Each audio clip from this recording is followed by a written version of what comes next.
This video is the continuation of part 2 in this 3-part series.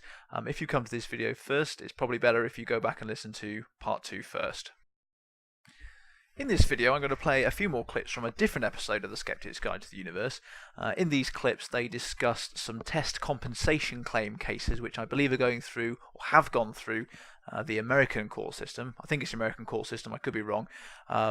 They talk about the response from the judge in the case, and I think this is quite revealing about the science behind this issue. There has been a few vaccine updates in the last few weeks that we haven't discussed, so I want to get caught up on the whole vaccine brouhaha. Caught up on your vaccines. Yes. So the big news is that a few weeks ago, the Autism Omnibus hearings made their decisions or published their decisions on the first 3 test cases. Now, briefly, there are about 5,000 families who are suing the vaccine compensation program that was set up in the United States to compensate individuals and families who have been injured legitimately by vaccines. To streamline the process, they set up the vaccine compensation program. So these are now hearings before that program. There were 3 judges assigned to this. Now, rather than trying all 5,000 cases individually, what they did was the plaintiffs' attorneys picked the 3 best cases to put forward as test cases.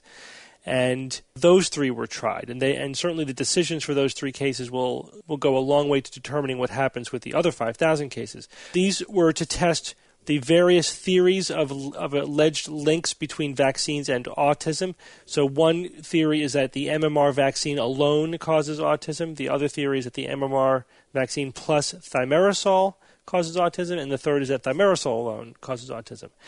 In the cases that they presented so far, they so far have deferred judgment on the thimerosal alone hypothesis, but they did decide on the first 2 hypotheses, and the judges determined that the evidence does not support the conclusion that there is any link between MMR or MMR plus thimerosal and autism.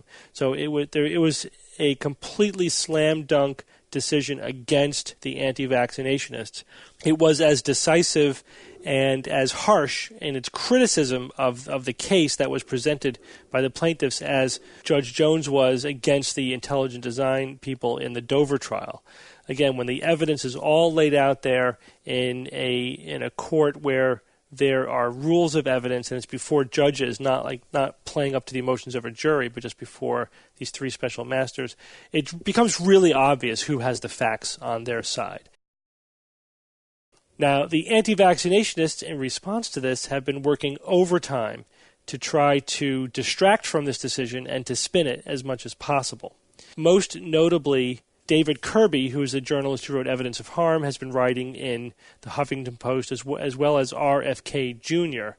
And they both teamed up and wrote a 2-part article for the Huffington Post last week that was really just despicable. Without going into too much detail, I mean, RFK's deal is that it's all a big conspiracy, right? It's a conspiracy of doctors, of the government, of big pharma. He dismisses every study showing no link between thimerosal and autism as being a fraud, as being basically a hoax by the CDC and big pharma.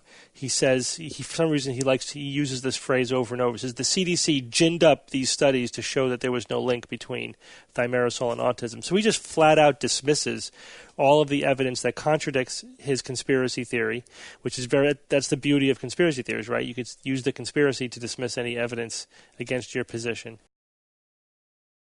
Speaking of anti-vaccination kooks, I heard a funny theory about Jenny McCarthy, who we all know and love as one of the most outspoken critics of vaccinations and causer of many measles cases in the U.S. Recently, she was quoted in a magazine. She was doing an interview, and she said, and I quote, "I love Botox. I absolutely love it. I get it minimally so I can still move my face, but I really do think it's a savior." She went on quite at length about the benefits of injecting botulism into one's face. And now if we could just back up and consider that previously she has said things like, and I quote, Mercury is the second worst neurotoxin on the planet, and that's a fact. Get it out of our shots. That's because botulinum toxin is the first worst neurotoxin Right. on the planet. So this is what I've learned. Injecting the second worst neurotoxin into your body is bad. But injecting the first worst neurotoxin into your body is good so long as it makes you pretty. That's right. Toxins are okay if they make you pretty, but not if they save children's lives. Yeah, beauty comes first, of course. That's great. That's not superficial or anything, is it? Yeah, she probably is not aware of the fact that Botox is the brand name, and it's short for botulinum toxin. And it is a very powerful spell toxin. Botox, let alone understand that it's botulism.